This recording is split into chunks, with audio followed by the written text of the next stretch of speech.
శుక్లాంబరధరం విష్ణుం శశివర్ణం చతుర్భుజం ప్రసన్నవదనం ధ్యాయేత్ సర్వవిఘ్నోపశాంతయే. ఓం గం గణపతయే నమః.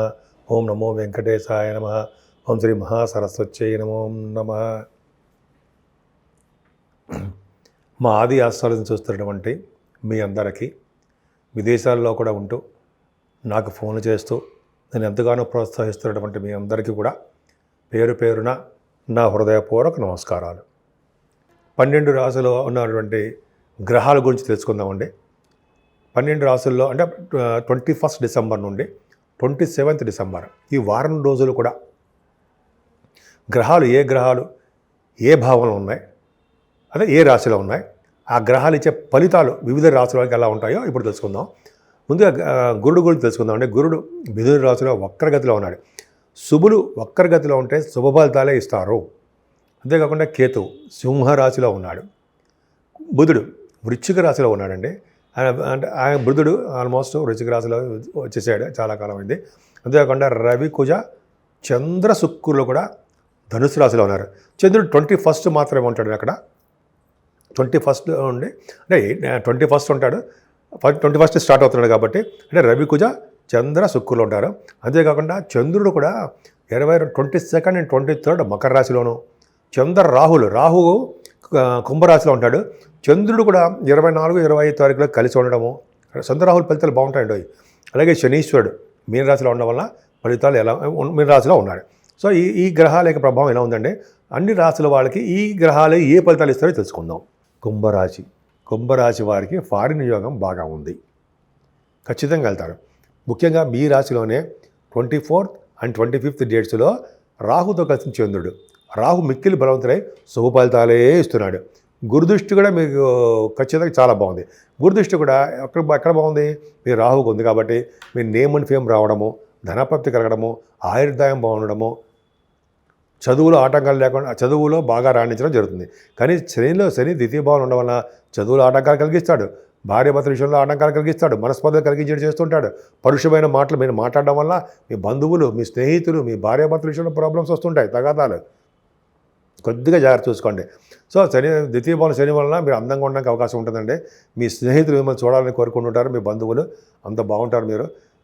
తర్వాత మీ ఆస్ట్రాలజికల్ పాయింట్ ఆఫ్ వ్యూలో కూడా మీరు ఆస్ట్రాలజర్స్గా బాగా నేమ్ అండ్ ఫేమ్, ధన సంపాదన మీకు ఉండడానికి అవకాశాలు మాత్రం బాగున్నాయి. ఏదైనా తల్లిగారికి ఆరోగ్య పరిస్థితి మాత్రం కొంచెం జాగ్రత్త చూసుకోండి.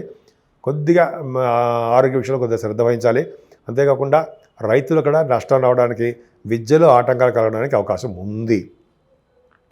కానీ గురు ప్రభావం చూసారా, చాలా బాగుందండి.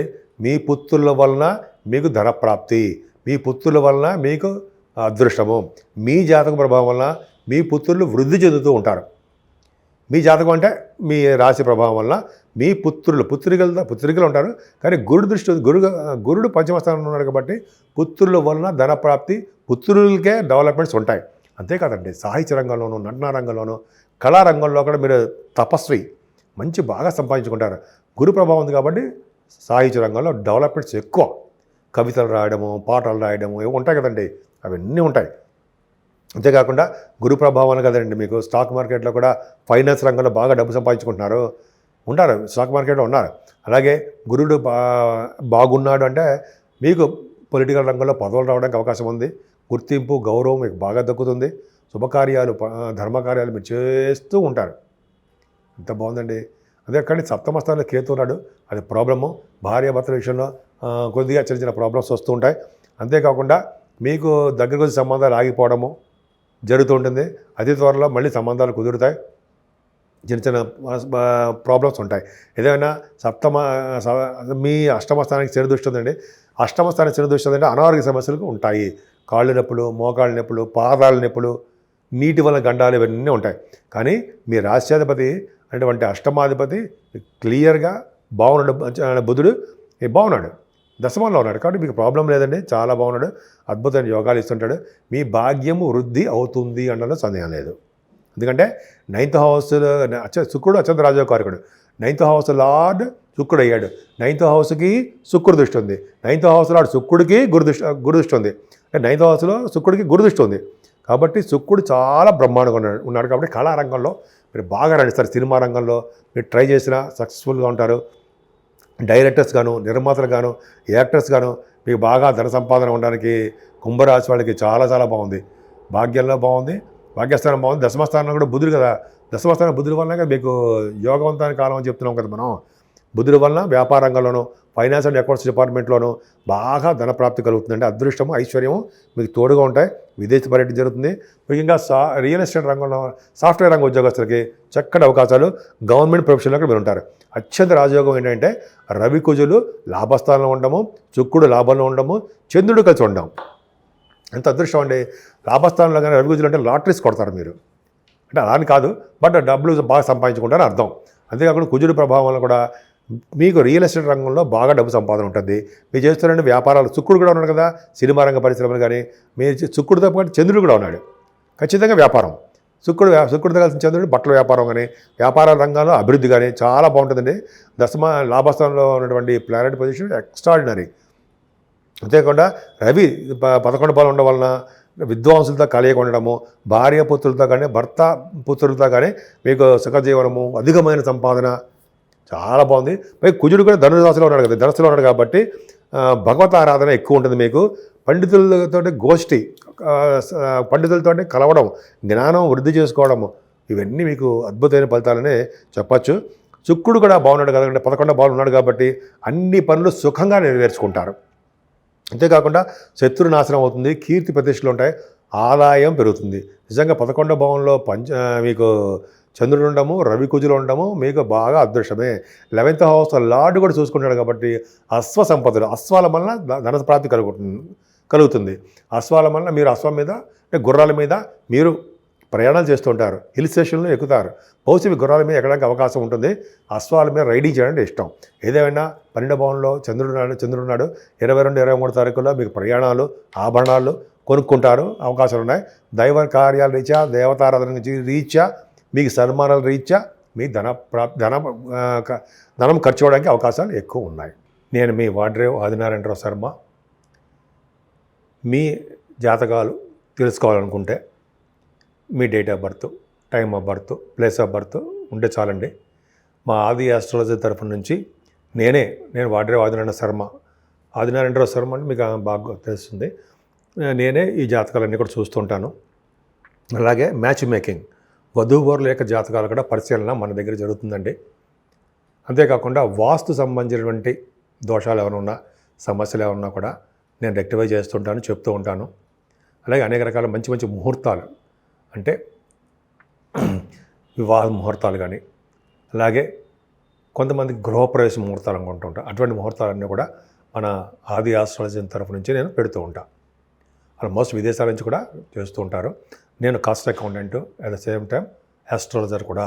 అంటే 25 సంవత్సరాల పై నుంచి 30 సంవత్సరాల పైన నాకు అనుభవం ఉంది. పెద్ద గ్రేట్ ఏం కాదండి, ఇంకా నేర్చుకుంటూనే ఉంటాను నేను.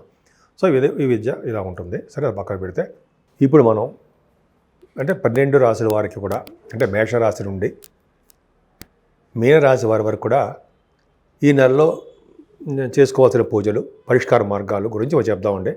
ముఖ్యంగా రాహు వలన, కేతు వలన, శనీశ్వరుడు వలన, అలాగే కొన్ని గ్రహాల వలన కూడా చాలా మటుకు దోషాలు వస్తూ ఉంటాయి. అవన్నీ భయంకరమైన దోషాలు, చంపేస్తారని ఏం కాదండి, మనుషులేం చంపరు ఎవరు కూడా. కాకపోతే చిన్న చిన్న దోషాలు ఇస్తారు. కానీ పరిష్కార మార్గాలు కూడా మనం చెప్పుకోవచ్చు, తప్ప ప్రాబ్లం అనేది.